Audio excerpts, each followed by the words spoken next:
عزیز دوستو، زبان اللہ تعالیٰ کی بہت بڑی نعمت ہے۔ ہم جب جانوروں پر رحم کی بات کرتے ہیں تو ہم کہتے ہیں بیچارہ بے زبان ہے، یعنی اپنا درد، اپنا دکھ، اپنی تکلیف بتا نہیں سکتا۔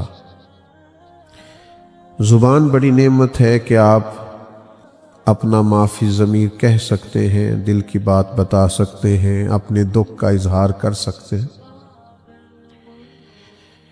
لیکن زبان کی نعمت کا بھی صحیح استعمال کرنا بڑا ضروری ہے۔ اگر اسی کا غلط استعمال کر لیا جائے تو یہ زبان ہی بعض اوقات بہت سارے مسائل کا سبب بن جاتی ہے۔ مشکات شریف میں حدیث ہے، نبی کریم صلی اللہ تعالی علیہ وسلم بیان فرماتے ہیں کہ تم کبھی کبھی بات کرتے کرتے ایسا جملہ بولتے ہو تمہیں پتہ بھی نہیں ہوتا اور اللہ تمہارے لیے جنت کا فیصلہ فرما دیتا ہے، اور تم بات کرتے کرتے کبھی کبھی ایسا جملہ کہتے ہو تمہارے علم میں بھی نہیں ہوتا، تمہاری توجہ بھی نہیں ہوتی، اور اللہ تمہارے لیے جہنم کا فیصلہ کر دیتا ہے۔ معاذ اللہ۔ سوچ کر بولنا چاہیے، صحیح بات کرنی چاہیے، شر سے، غیبت سے، فتنے سے، بری بات سے اور طعنہ زنی سے اپنی زبان کو محفوظ رکھنا چاہیے۔ کوشش کرنی چاہیے کہ باتیں کم ہوں، زیادہ بولنے سے جملے بے وقت ہو جاتے ہیں، زیادہ باتیں کرنے سے انسان کی وزاداری پہ فرق پڑتا ہے۔ ہر وقت بات کرنے والے کی بات کا وزن نہیں رہتا۔ خیر الکلام ما قل و دل، بہترین بات وہ ہے تھوڑی ہو، جامع بات کریں، گفتگو کریں، ذکر کریں، تذکرہ کریں، لیکن ادھر ادھر کی باتیں کرنے سے بہتر ہے کہ ذکر یا اللہ کا کریں یا اللہ کے رسول کا کریں صلی اللہ تعالی علیہ وسلم۔ اور یہ جو حضور کا ذکر پاک ہے جس کا عنوان سے آج بزم حسن کو سجایا گیا، یہ ذکر تو ویسے ہی بڑا بلند ہے، اس کو اللہ نے بلند کر دیا ہے۔ اللہ تعالیٰ نے فرمایا وَرَفَعْنَا لَكَ ذِكْرَكَ، اے محبوب علیہ السلام ہم نے نا آپ کی خاطر آپ کے ذکر کو بلند کر دیا۔ اور اس کی کیفیت کیا ہے، وہ کس طرح بلند ہے؟ حضرت جبریل امین علیہ السلام سے جب نبی کریم علیہ السلام نے سوال کیا، پوچھا کہ اللہ تعالیٰ نے میرے ذکر کو کیسے بلند کیا ہے، تو حضرت جبریل علیہ السلام عرض گزار ہوئے، یا رسول اللہ صلی اللہ تعالیٰ علیہ وسلم، رب فرماتا ہے جہاں میرا ذکر ہوگا نا ہے میرے محبوب، وہاں آپ کا بھی ذکر کیا جائے گا۔ حضور کا تذکرہ بلند ہے، نبی پاک کا ذکر ہر وقت ہو رہا ہے، ہر جگہ گونج رہا ہے، اذانوں میں بھی، نمازوں میں بھی، درودوں میں بھی، سلاموں میں بھی۔ جتنی کتابیں حضور کی سیرت مقدسہ پر لکھی گئی ہیں، جتنی حضور کی نعت کہی گئی ہے، جتنا حضور کے محاسن کا بیان کیا گیا ہے، جتنا فضائل، خصائل، شمائل کا بیان کیا گیا ہے، کوئی سوچ بھی نہیں سکتا۔ ہم تصور بھی نہیں کر سکتے کہ کس طرح اللہ تعالیٰ نے اپنے محبوب کے ذکر کو بلند کیا، یہاں تک کہ دوسرے بھی، غیر بھی۔ اللہ کرے آپ موبائل کم دیکھیں اور میری بات زیادہ سنیں، ذرا آمین تو کہیے گا۔ موبائل تو آپ کے پاس ہی ہے یار، اور پھر یہ کہ موبائلوں میں تو ملاقات پہلے بھی رہتی ہے، تو میرا دل تھا کہ آج کوئی درمیان میں شریکہ نہ بنے، آپس میں بات چیت کریں۔ تو کافی سارے کیمرے لگے ہوئے ہیں، یہ آپ کو دے دیں گے، بس باقی دوست میری بات پر توجہ کریں۔ عزیز دوستو، غیروں نے حضور کی یہ شعر غیر مسلم کے ہیں، وہ کلمہ نہیں پڑھتا تھا، غیر مسلم کے شعر، وہ کہتا ہے یہ کس نے ذروں کو اٹھایا اور صحرا کر دیا، یہ کس نے قطروں کو ملایا اور دریا کر دیا، یہ بھلا کس کی حکمت نے یتیموں کو کیا در یتیم اور غلاموں کو دنیا بھر کا مولا کر دیا۔ تو غیروں نے مناقب کہے، نعت کہی، ذکر کیا، تذکرے کیے۔ ایک صدر گزرا ہے امریکہ کا، تو وہ جیسے ہی برسر اقتدار آیا، لوگوں نے اس سے پوچھا کہ ہر آدمی کوئی نہ کوئی ویژن بیان کرتا ہے، تمہارا بھی کوئی ویژن ہوگا؟ ہر آدمی کسی نہ کسی پالیسی کے تحت اپنے ملک کو چلاتا ہے، تو کوئی تمہاری بھی پالیسی ہوگی؟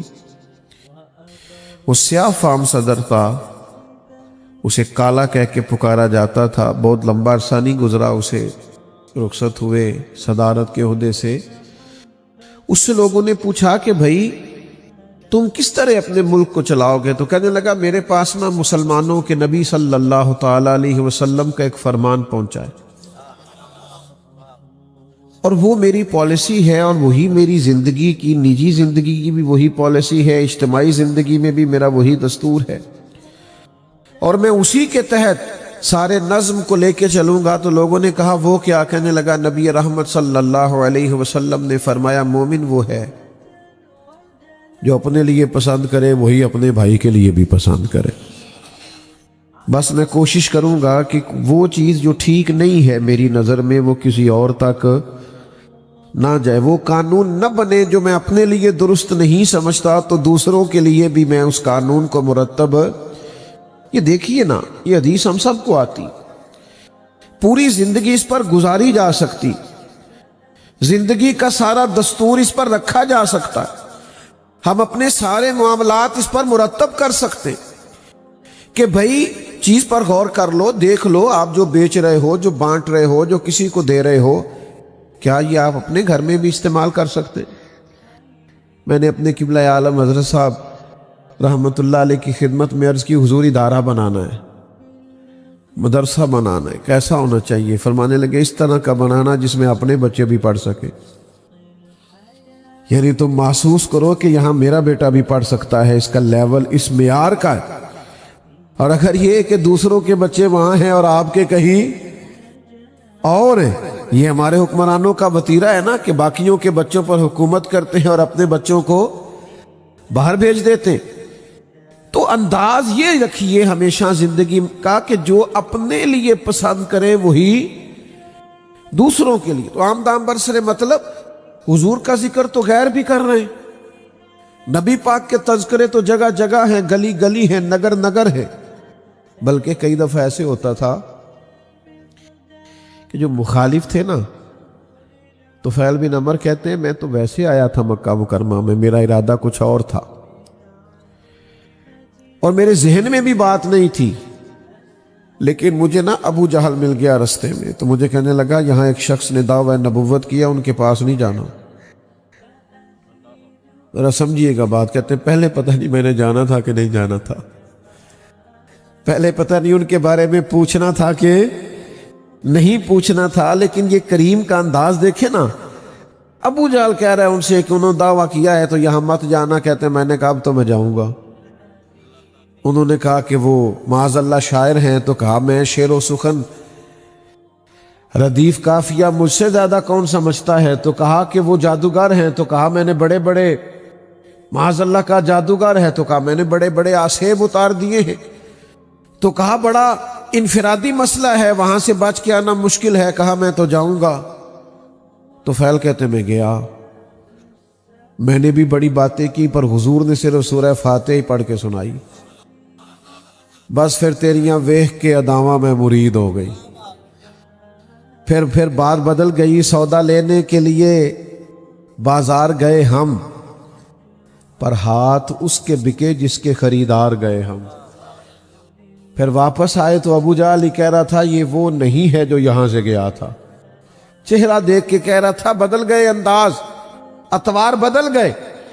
تو بھائی غیر بڑا ذکر کرتے رہے، غیروں نے بڑے تذکرے کیے میرے نبی پاک، اللہ نے کروا لیے کوچا کوچا، کریا کریا، نگر نگر، حضور کا ذکر جاری تھا، جاری ہے اور جاری کیا کہتے ہیں فاضل بریلوی، رہے گا یوں ہی ان کا۔ پریشان ہیں آپ کسی بات پہ؟ کوئی زبردستی تو نہیں نہ بٹھایا محفل میں ان دوستوں نے، ورنہ ان سے بات کریں چونکہ اتنے پیارے لوگ ہیں آپ سارے، تو میری تو عادت ہی نہیں، میں بے سرا آدمی ہوں، میں تو کسی سے کہہ ہی نہیں سکتا میرے ساتھ مل کے پڑھو، یہ تو سریلے لوگ کرتے ہیں۔ تو چلو اتنا تو آپ کہہ سکتے ہیں نا کہ رہے گا یوں ہی ان کا، او ماشاء اللہ، رہے گا یوں ہی ان کا، پڑے خاک ہو جائیں جل جانے والے۔ تو ہمیشہ رہے گا حضور کا ذکر پاک، ہمیشہ رہے گا۔ بلکہ ایک سکھ شاعر تھا، تو اس کو کسی نے تانا دیا، اس سے کسی نے کہا کہ تم مسلمان ہو کے حضور کی نعت کہتے ہو، اور تم غیر مسلم ہو کے حضور کی نعت کہتے ہو، اور اگر کہتے ہو تو پھر مسلمان ہو جاؤ۔ تو وہ کہنے لگا یار تم مجھ پر پابندی کیوں لگاتے ہو کہ میں غیر مسلم ہوں تو حضور کی نعت نہیں کہہ سکتا؟ وہ کہنے لگا ہو جائے عشق کسی سے کوئی چارہ تو نہیں، ہو جائے عشق کسی سے کوئی چارہ تو نہیں، اور صرف مسلم کا محمد پہ اجارہ تو نہیں۔ وہ تو عالمین کی رحمت ہے، تو ہو گیا بس، پیار کیا کیا جا سکتا ہے۔ تو جو عرض کرنا چاہتا ہوں، جو سمجھانا چاہتا ہوں کہ نبی پاک کا ذکر جگہ جگہ ہے، نگر نگر ہے، گلی گلی ہے، ہر مقام پہ ہو رہا ہے اور ہوتا رہے گا۔ بس ہمیں ہمارے امام نے یہ مقصد دیا ہے کہ تم نے بھولنا نہیں، تم نے بھولنا نہیں۔ حضور کب تک کرنا ہے؟ تو فاضل بریلوی کہتے ہیں حشر تک ڈالیں گے ہم پیدائش مولا کی دھوم، اور مثل فارس نجد کے کلے گراتے جائیں، خاک ہو جائیں عدو جل کر مگر ہم تو رضا، دم میں جب تک دم ہے۔ اللہ کرے آپ کو سمجھ آئے۔ یہ شعر نہیں ہے، یہ مقصد حیات ہے۔ یہ فقط شعر کا مصرع نہیں ہے، یہ کسی شخص کا ولولہ ہے، کسی کا جذبہ ہے، کسی کا دستور حیات، کسی کا منشور ہے کہ ہم کریں گے کیا۔ کہتے خاک ہو جائیں عدو جل کر مگر ہم تو رضا، دم میں جب تک دم ہے ذکر ان کا سناتے جائیں گے۔ یہ ہم نے مقصد بنا لیا، اور یہ کیوں بنایا ہے وہ بھی بتاتے ہیں۔ وہ کہتے ہیں جو نہ بھولا ہم غریبوں کو رضا، پھر ذکر اس کا اپنی عادت کیجئے۔ جب انہوں نے ہمیں نہیں بھلایا تو ہمیں بھی ہر وقت محبوب کا ذکر کرنا چاہیے، اور کرتے ہیں ہم حضور کا ذکر، پر محفل میں، مجھے معاف کیجئے گا، کل خانی میں کرتے ہیں، جنازوں میں کرتے ہیں، اللہ ماشاءاللہ، تکلیف سے بات کر رہا ہوں، چیلم پہ کرتے۔ یہ بچے کی مہندی والے دن حضور کا ذکر کیوں نہیں یاد آتا؟ پھر غلام رسول نہیں، میں تو صرف اس بندے کو دیندار مانتا ہوں جس کے گھر میں شادی ہو تو پتہ چلے کتنا دیندار ہے۔ محفل میں تو سارے دیندار ہیں، جنازے میں سارے دیندار ہیں۔ دین کا پتہ تب چلے گا جب تو بیٹی اور بیٹے کا بیاہ کرے گا، پھر تو کتنا ذکر رسالت مآب صلی اللہ علیہ وسلم کا خیال کرتا ہے، پھر تو کہاں تک شریعت کی پاسداری کرتا ہے، کہاں تک لحاظ کرتا ہے تو دینی تعلیمات کا، پھر سمجھ آئے گی تو کتنا دیندار ہے۔ لیکن اس دن کہتے ہیں میرا بیٹا نہیں مانتا، میرا فلانا نہیں مانتا، میں بچوں کے ہاتھوں مجبور ہوں۔ یہ بہانے کسی اور کو سنانا، یہ بہانے، بچوں کو منانا ہو تو کوئی مشکل کام ہے۔ اور برادری اور قبیلے سے اگر آپ لڑ نہیں سکتے تو دعوی محبت کیوں کیا تھا؟ اور اگر سمجھ نہ آئے تو پھر دیکھو نہ کھول کے صحابہ کی زندگیاں، ان کی تو ساری برادری، سارا قبیلہ، ان کی تو بیویاں، بچے، بہن بھائی کہہ رہے تھے دین قبول نہیں کرنا، انہوں نے کہا سب کچھ چھوڑ دینا ہے، محمد عربی کا دروازہ نہیں چھوڑنا صلی اللہ علیہ وسلم۔ لیکن وہ محفل میں ادھار ٹوپی لے کے آ جانا کسی سے، اور جناب بڑا زبردست دیندار بن جانا، اور اس کے بعد ساری مرضی کے کام کرنا، تو یہ بھائی آدھے تیتر آدھے بٹیر بننے سے کام نہیں چلتا۔ یا ایھا الذین آمنوا ادخلوا فی السلم کافہ، اے ایمان والو پورے کے پورے دین میں داخل ہو جاؤ۔ آدھے تیتر آدھے بٹیر بننے سے گزارا۔ وہ میں تو کئی دفعہ نا، وہ جو بڑے ہوتے ہیں نا ہمارے اسٹیجوں پہ، نقیب، خطیب، نعت خواں، ان سے بھی گزارش کرتا رہتا ہوں کہ بھائی آپ فل ٹائم دیندار بنے، یہ جو آپ نے جوز وقتی پکڑا ہوا ہے نا نظام، شادیوں میں آپ جاتے ہیں تو آپ کا لباس ہی اور ہوتا ہے، ایئرپورٹوں پہ آپ سے ملاقات کریں تو آپ کے رنگ ڈھنگ ہی اور ہوتے ہیں۔ تو بھائی یہ آپ نے کون سا دین اختیار کیا ہے کہ جس میں تھوڑا سا آپ یہ بھی کر سکتے ہیں اور تھوڑا سا آپ وہ بھی کر سکتے؟ پورے کے پورے دین میں حضرت عبداللہ ابن سلام رضی اللہ تعالیٰ عنہ نے اور ان کے کچھ دوستوں نے یہودی مذہب چھوڑ کر دین اسلام کا کلمہ پڑھا تھا۔ تو اہل یہود جو ہیں وہ اونٹنی کا دودھ نہیں پیتے، اونٹ کا گوشت نہیں کھاتے، تو مسلمانوں میں فرض نہیں ہے اونٹنی کا دودھ پینا۔ ہمارے ہاں ہمارے خطے میں تو ویسے ہی رواج نہیں ہے، گائے یا بھینس کا دودھ پیتے ہیں۔ ہو سکتا ہے میں یہاں ہاتھ کھڑے کروں کہ کون کون ہے جس نے اونٹ کا دودھ پیا، تو بہت سارے لوگ ہیں ہم نے کبھی نہیں پیا اونٹنی کا دودھ، اونٹ کا گوشت کبھی نہیں، کا رواج نہیں ہے۔ لیکن وہ لوگ کہتے ہیں کہ چونکہ ہم اس مذہب سے اس طرف آئے تھے یہودی مذہب چھوڑ کے، تو وہاں چونکہ منع تھا تو طبیعت میں تھوڑی سی ناپسندیدگی تھی اونٹ کے گوشت کے تعلق سے، اونٹنی کے دودھ کے تعلق سے۔ تو دل میں خیال آیا کہ مسلمانوں میں فرض نہیں اور وہاں منع ہے۔ زیادہ غور کریں نوجوان میں کیا کہہ رہا ہوں۔ مسلمانوں کے ہاں ضروری نہیں، آپ نے کبھی نہیں سنا ہوگا کہ واجب ہے اونٹنی کا دودھ پینا یا فرض ہے اونٹ کا گوشت کھانا، یہاں ضروری نہیں وہاں منع ہے۔ تو دل میں خیال آیا کہ تھوڑا سا چلو اس مذہب کی بھی رعایت ہو جائے گی، تو ہم نے ارادہ کیا کہ اونٹنی کا دودھ نہیں پینا، اونٹ کا گوشت نہیں کھانا۔ اللہ نے قرآن نازل کر دی، یا ایھا الذین آمنوا ادخلوا فی السلم کافہ، اے ایمان والو پورے کے پورے دین میں داخل ہو جاؤ، تمہیں ذرا سا بھی ادھر ادھر جانے کی اجازت نہیں ہے۔ یہ کیا بات ہوئی کہ تھوڑا سا یہ بھی اور تھوڑا سا وہ بھی، تھوڑا سا برادری بھی، تھوڑا سا قبیلہ بھی، تھوڑی سی دنیا داری بھی؟ نا غلام فریدہ میں ساری تیری، ساری تیری، آپ کو مکمل اس طرف جانا ہے۔ یہ نہیں ہو سکتا کہ آپ کہیں کہ ٹھیک ہے میں محفل ہوں تو چلو ٹھیک ہے، وہاں بھی ہلکی سی صدارت کار آتے ہیں اور وہاں معاذ اللہ تعالیٰ ناچ گانے کا اور غیر شرعی کاموں کا پروگرام ہوا تو دوڑ کے میں ادھر سے بھی چکر لگاؤں، تو یہ بات درست نہیں ہے۔ ان کو بھی سمجھائیے کہ یہ کام درست نہیں ہے۔ تو ذکر رسالت معاب کرنا ہے تو پھر ہر جگہ کرنا ہے، پھر ہر مقام پہ کرنا ہے، پھر شادی والے دن بھی کرنا ہے، پھر ولیمے والے دن بھی کرنا ہے۔ اور پھر یہ تو نہیں نہ ہونا چاہیے کہ دکھوں کا رشتہ رب رسول سے، جب دکھوں کا وقت آیا تو اللہ رسول کا نام لے لیا اور جب سکھ ملے تو نہ۔ مومن کی شان یہ ہے کہ اس کے سارے رشتے ہی اللہ رسول کے ساتھ۔ تو نبی کریم کا ذکر ہر موقع پر، نوجوانوں اڑ جاتے ہو نا ذات کے لیے، اڑ جاتے ہو میں نے یہی لینا ہے، بچے ضدیں کرتے ہیں نا، کاش کوئی ایک آدھ ضد تم نے حضور کے لیے بھی کی ہوتی۔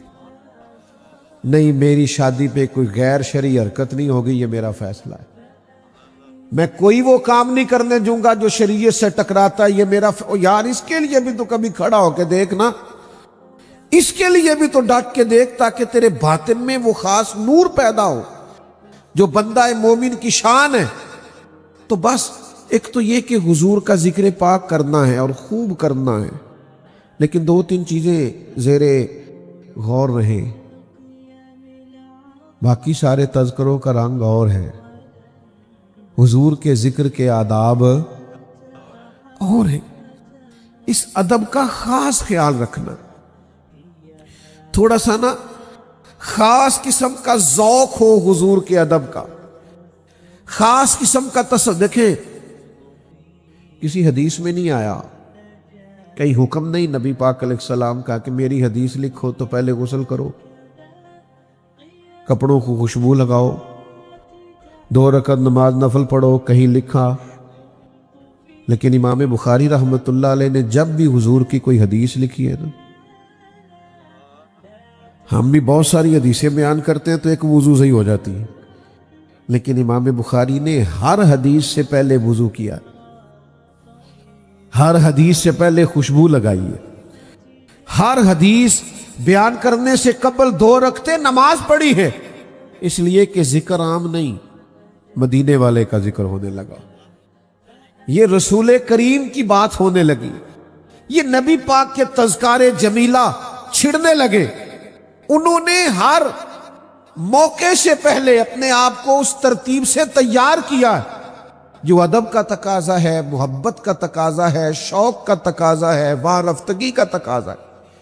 پھر قابل غور بات یہ ہے، میں کہہ چکا ہوں کہیں تاکید نہیں آئی، لیکن کسی شخص نے مزہ لینا ہو نا، کسی بات کا سرور حاصل کرنا ہو تو یہ اس کی اپنی نیت اور ارادے پہ ڈیپینڈ کرتا ہے۔ کچھ لوگ کسی سے ملنے جاتے ہیں تو اٹھ کے چلے جاتے ہیں، اور کچھ کسی سے ملنے جاتے ہیں تو سارے آداب کا خیال کر کے جاتے ہیں۔ وہ سارے آداب کا جو خیال کر کے جاتا ہے اس کا کشکول بڑا سیدھا ہوتا ہے، وہ فیض سے کشکول بھر کے لوٹتا ہے۔ پیالہ تو سیدھا ہونا چاہیے نا کچھ لینے کے لیے۔ تو یہ بات سمجھ لیں اور اس کو یاد کر لیں کہ حضور کا ذکر پاک تھوڑا انفرادی ہے۔ ہمارے اسٹیجوں پہ بعض اوقات بڑی بھاگ دوڑ ہوتی ہے حضور کے ذکر پاک کے لیے۔ میں تو خیر کمزور آدمی ہوں تو کئی دفعہ ڈر جاتا ہوں، وہ جب نقیب بھاگ کے ادھر چلا جاتا ہے نا، پھر بھاگ کے ادھر چلا جاتا ہے، انہوں پوچھئے کی اور لگا، کہنا میں جملہ دین لگا۔ تو جملہ دین لگا کہ بم جلان لگے کوئی؟ تو کر دے جو بات کرنی ہے، ختم۔ اور پھر تو نے کتنی دفعہ کہا ہے اپنے نقابت میں اور خطابت میں کہ سارا قرآن حضور کا ذکر ہے، تو پڑھنا چاہ رہا تھے۔ پھر آپ یہ مہذب اسٹیج ہے، اس کو آپ اس کے آداب کا خیال کریں۔ یہ کوئی ایسا نہیں ہے کہ آپ کی جو طبیعت میں ہے اور جس طرح کا آپ کا مزاج آیا آپ اس طرح کا کریں۔ اس ذکر کے تقاضے اور ہیں، اس ذکر پاک کا انداز تھوڑا اور ہے۔ یہاں آپ کو بہت زیادہ سمٹ کے، بہت زیادہ اے پائے نظر ہوش میں آ، کوے نبی ہے، آنکھوں سے بھی چلنا یہاں بے ادبی ہے۔ جملے دھلے ہوئے ہوں، لفظ باوضو ہو، بات کرنے میں قرار ہو، کہنے والا مؤدب ہو، سننے والا ادب سے بیٹھا ہو، یہ ساری کیفیات سے سرشار جب ذکر ہوگا تو پھر ذکر رسالت مآب کی لذت اور روحانیت حاصل ہوگی۔ امام مالک رحمۃ اللہ علیہ کے دروازے پہ دستک ہوتی تھی، بہت بڑے فقیہ تھے، مجتہد تھے، امت ایک بہت بڑی تعداد ان کی تقلید کرتی ہے۔ تو امام صاحب کے دروازے پہ دستک ہوتی تو پوچھتے کون آیا ہے؟ تو عرض کی حضور ایک سائل ہے، سوال کرنا چاہتا ہے، دین کے بارے میں کچھ پوچھنا چاہتا ہے۔ تو آپ فرماتے اس سے پوچھو، کوئی فقہ کا مسئلہ پوچھنا ہے یا حدیث پاک؟ کہتا حضور اس نے ایک فقہی جزئیے کے تعلق سے کچھ بات پوچھنی تھی، تو امام صاحب تشریف لاتے، باوضو بات کرتے اور اس کو رخصت کر دیتے۔ لیکن اگر وہ کہتا نا میں نے حضور کی حدیث سننی ہے، آ میرے دل آمنہ کے لال کی باتیں کریں، تو پھر امام صاحب پہلے امامہ باندھتے، خوشبو لگاتے، جبہ اوڑھتے، اور بندہ چاہے ایک سامنے بیٹھا ہے حدیث سننے والا، امام صاحب منبر پہ بیٹھ کے اللہ کی حمد کرتے، حضور کی بارگاہ میں درود و سلام عرض کرتے، اور پھر جھوم جھوم کے حضور کی حدیث بیان کرتے۔ یہ کیفیات پیدا کریں نا، یہ ذوق لائیں نا، آپ کا وہ انداز تھوڑا نرالا اور انفرادی ہو۔ نعرے تھوڑے بھی لگ جائیں تو خیر ہے، ادب قائم رہنا چاہیے۔ داد چلے، اب میں کوئی ثقیل سخت جملہ نہیں کہتا، داد امداد تھوڑی بھی ہو جائے تو خیر ہے، لیکن ادب بہرحال قائم رہنا چاہیے۔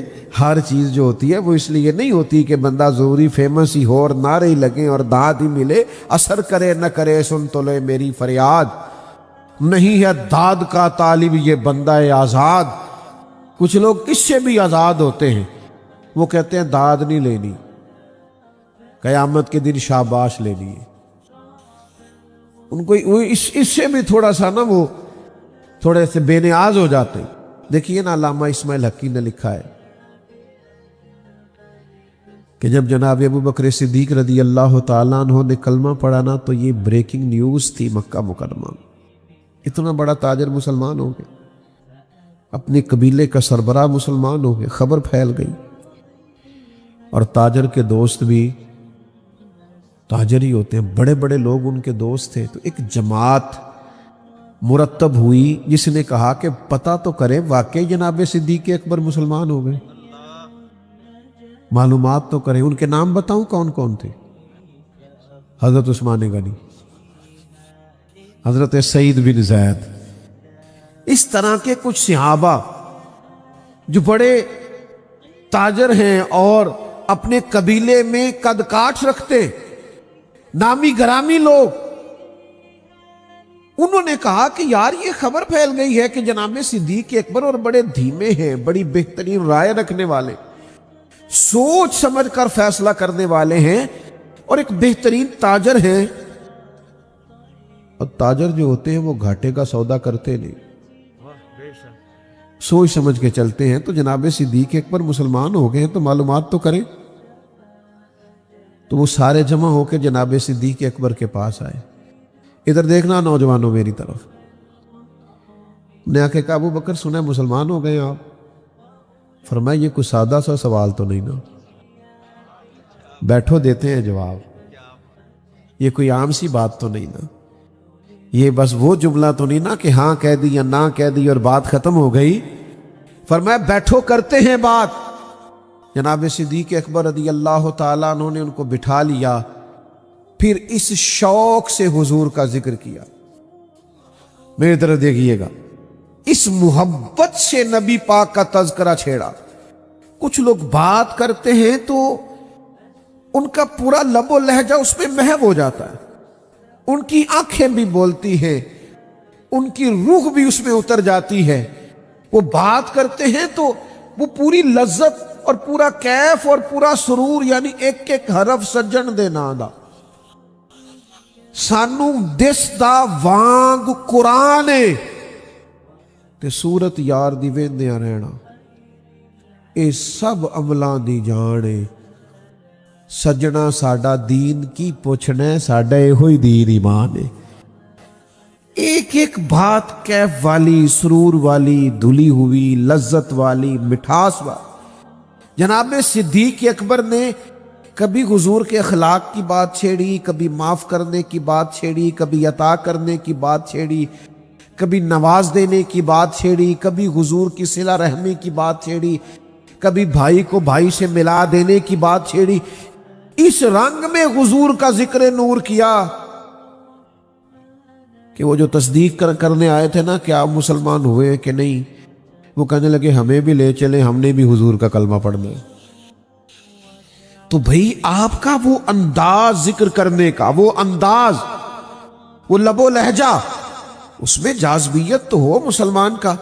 آپ نے مجھ سے ناراض نہیں ہونا، یہاں علماء بیٹھے ہیں، مشائخ بزرگ بیٹھے، اور یہ بھی تھوڑا سا درست نہیں کیا گیا کہ بالکل پیچھے بٹھایا گیا، یہاں دائیں بائیں بزرگ بیٹھ جائیں تو ذرا ادب قائم رہتا ہے۔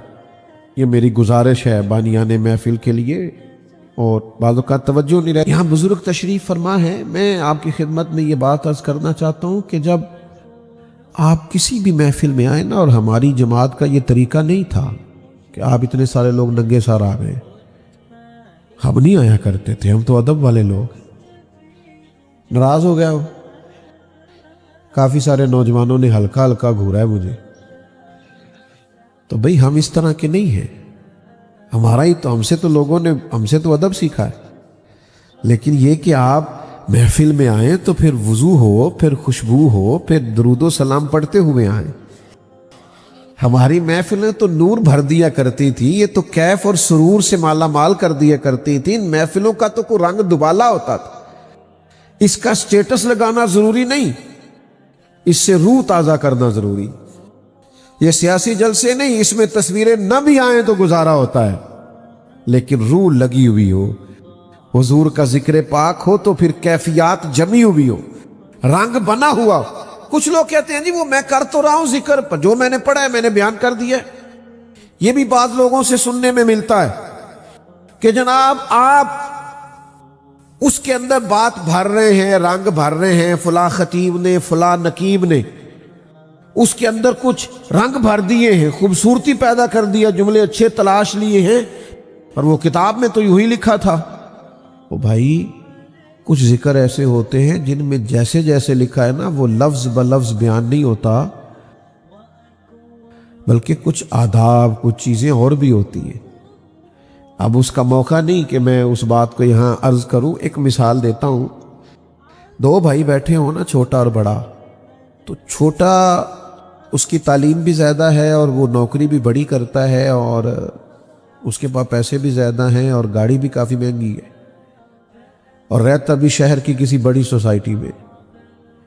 تو جو بڑا ہے اس کی تعلیم بھی تھوڑی ہے اور پیسے بھی تھوڑے ہیں اور گاڑی آئی کوئی نہیں، اور رہتا وہ کسی گاؤں میں ہے۔ تو دونوں بھائی کٹھے بیٹھے،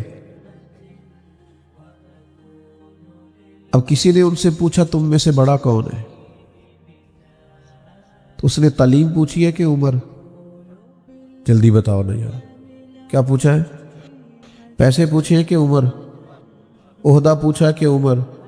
دولت پوچھی کہ عمر؟ شہرت پوچھی ہے کہ عمر؟ سادی سی بات ہے، دو لوگ بیٹھے ہیں، بڑا اور چھوٹا، پوچھ لیا بھئی آپ میں سے بڑا کون ہے، تو اب وہ بڑا بیچارہ کہہ دے نہیں نہیں یہ اس کے پاس پیسے زیادہ ہیں، اس کی تعلیم زیادہ ہے، یا چلے آپ دینی تعلیم بھی فرض کر لیں کہ یہ عالم ہیں، یہ فاضل ہیں، یہ بہت بڑے ہیں، تو یہی بڑے ہیں۔ تو یاد رکھے کہ ایسا نہیں ہوتا، ہوتا یہی ہے کہ جناب میں بڑا ہوں اور یہ مجھ سے، چونکہ وہ عمر پوچھی ہے۔ یہ دیکھو عام تو بات یہی ہے، پر جب بات ہو نا ذکر رسالت معاف کی، جب حضور کے ذکر نور کی بات ہو نا، تو نبی کریم کے چچا ہیں جناب عباس رضی اللہ تعالی عنہ، ان سے کسی نے پوچھا آپ بڑے ہیں کہ حضور؟ تو جو پوچھ رہا ہے نا اسے بھی پتا ہے کہ نبی کریم علیہ السلام امام الانبیاء ہے، اس نے بھی مرتبہ اور عہدہ نہیں پوچھا، اس نے عمر ہی پوچھی ہے۔ آپ بڑے ہیں کہ حضور؟ وہ جانتا ہے کہ ہر لحاظ سے حضور بڑے ہیں، لیکن اس وقت جو سوال ہے اور سوال کی بنیاد ہے وہ عمر سے تعلق رکھتی ہے۔ تو اس نے عرض کی کہ اے میرے محبوب علیہ السلام کے ام محترم، یہ بتائیے کہ آپ بڑے ہیں کہ حضور؟ تو اب چونکہ حضور کی بات ہے نا، تو اب عنوان بدلا، بات بدلی، لب و لہجہ بدلا، انداز بدلا، جملے تلاش کر کے لائے گئے، ادب کی بات ہونے لگی، کیف کی بات ہونے لگی، سرور کی بات ہونے لگی۔ حضرت عباس رضی اللہ تعالیٰ عنہ کا کیا خوبصورت لہجہ ہے۔ بیٹا بیٹھ جائیں آپ، اللہ آپ کو سلامت رکھے۔ اب تو سب کو پتہ ہے کہ یہ پیسے لینے دینے والا یہاں کوئی معاملہ نہیں، اب بھی بار بار بتانا پڑے گا، چھوڑیں اور بات سنیں، اور بات بھی مکمل ہو گئی، اب تو سارا مضمون میں آپ کو عرض کر چکا، چند منٹوں میں بات سمیٹ دوں گا۔ حضرت عباس رضی اللہ تعالیٰ عنہ سے جب پوچھا آپ بڑے ہیں کہ حضور، تو جواب دیکھیے کتنا خوبصورت ہے، فرمانے لگے بڑے تو حضور ہی ہیں، بڑے تو حضور ہی ہیں، ہاں پیدا پہلے میں ہوا تھا۔ یہ انداز تکلم، یہ انداز گفتگو، یعنی یہ دھلے ہوئے اور نکھرے ہوئے اور شہد سے زیادہ میٹھے جملے، اس لیے کہ بات نبی پاک کی ہے نا۔ والا حضرت بریلوی رحمۃ اللہ تعالی علیہ جب ترکیوں کا زمانہ تھا تو مدینہ منورہ تشریف لے گئے، تو سامنے نا گنبد شریف کے، گنبد خضرا شریف کے سامنے دو کھجور کے درخت تھے۔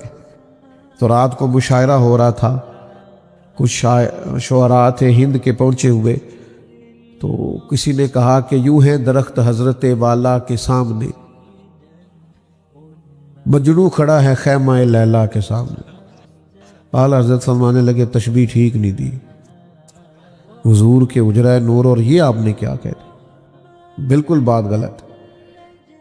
تو سارے تو جنہیں جانتے ہوتے، تو نہیں جانتے ہوتے تو پھر وہ نہیں جانتے ہوتے، ان بیچاروں کو پھر اعتراض کرنے میں دیر نہیں لگتی، تو کہنے لگے جی اعتراض کرنا آسان ہے، شعر کہنا مشکل ہے۔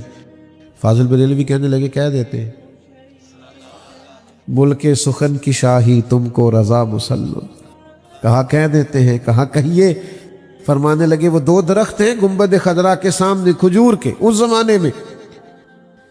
تو فاضل بریلوی فرمانے لگے یوں ہیں درخت یہ حضور کی بارگاہ ہے، یہاں ذکر کرنا ہے تو آداب اور ہے۔ فرمایا یوں ہیں درخت حضرت والا کے سامنے، گویا قدسی کھڑے ہیں عرش معلا کے سامنے۔